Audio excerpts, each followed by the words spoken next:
உலகம் என்ன நினைக்குதுன்னா, இந்த பணத்த வச்சுதான் நம்மள மதிக்கிறான். அதனால பணம் வேணும்னு தீவிரமா தேடுறான். ஆனா நீங்களும் நானும் பணத்த வைத்து மதிப்பில்ல.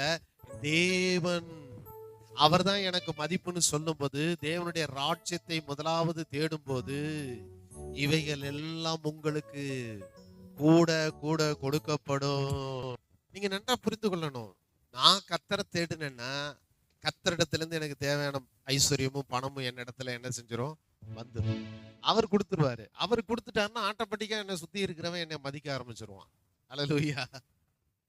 உலகம் என்ன நினைக்குதுன்னா, பணம் இருந்தா தான் மதிப்பான். அதனால பணத்த தேடணும், பணத்த பாதுகாக்கணும், பணத்த என்ன செய்யணும்?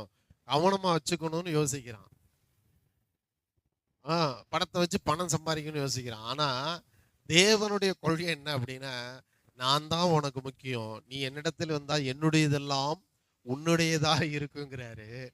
அப்ப கர்த்தர நம்ம முதலிடம் கொடுக்கும்போது, கர்த்தரிடத்துல வரும்போது, கர்த்தர் தன்னுடைய எல்லா ஐஸ்வரியத்தையும் வானமண்டலங்களின் அந்த பலகணிகளையும் திறந்து உங்களை என்ன செய்கிறாரு?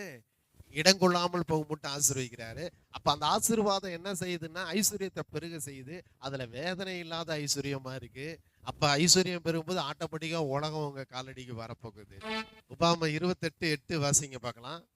என் தேவனாகிய கர்த்தர் எனக்கு கொடுக்கும் தேசத்திலே என்னை ஆசீர்வதிப்பார். நல்லா கைய உயர்த்தி 2 கைய உயர்த்தி சொல்லுங்க பார்க்கலாம். சத்தமா சொல்லுங்க பார்க்கலாம். கர்த்தர் என் களஞ்சியங்களிலும் நான் கையிடும் எல்லா வேளையிலும் எனக்கு ஆசீர்வாதத்தை கட்டளையிடுவார். என் தேவனாய கர்த்தர் எனக்கு கொடுக்கிற தேசத்துல என்னை ஆசீர்வதிப்பார். உங்களை பத்தி உங்களுக்கான கட்டளை அரசாங்கத்துல பிறந்திருக்கிறது. பரலோக அரசாங்கத்திலிருந்து தேவன் உங்களுக்கு கொடுத்த கட்டளை தெரியுமா? அங்க ஆர்டர் பண்ணிட்டாரு. என்ன ஆர்டர் பண்ணி இருக்கிறார்னா, உங்க களஞ்சியங்களை ஆசீர்வதிக்க கட்டளையிட்டு இருக்கிறார். கரங்களை தட்டி நன்றி சொல்லுங்க. உங்க கையிட்டு செய்கிற வேலைகளை உங்களுக்கு ஆசீர்வாதத்தை கட்டளையிட்டு இருக்கிறார்.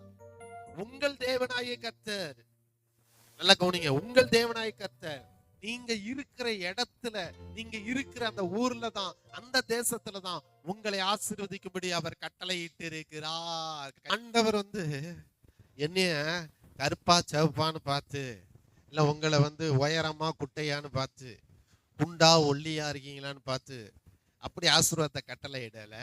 உங்க தாயின் கருவறையிலே நீங்கள் உருவாவதற்கு முன்பே உங்களுக்கான ஆசீர்வாதம் கட்டளையிடப்பட்டாயிற்று.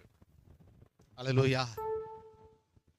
நீங்க உருவாகிறதுக்கு முன்னாடி உங்களுக்கான சாபம் பாவங்கள் சிலுவையிலே இயேசு கிறிஸ்துவினாலே தொலைக்கப்பட்டாயிற்று. அவரு எனக்காக யாவையும் சிலுவையிலே உங்களுக்காக செய்து முடித்து விட்டார். 2000 வருஷத்துக்கு முன்னாடி நீங்க செய்ய வேண்டியது என்ன தெரியுமா? அவர் என்னெல்லாம் செஞ்சு முடிச்சாரோ, அதன் மூலமா என்னெல்லாம் உங்களுக்கு சொல்லி இருக்கிறாரோ, அதெல்லாம் நீங்க விசுவாசித்து வாயில அறிக்கையிட்டு இன்றைக்கு பெற்று அனுபவித்து மகிழும்படி இயேசு உங்களுக்காக சிலுவையிலே மரித்து 3 நாள்ல உயிரோடு எழுந்திருக்கிறார்.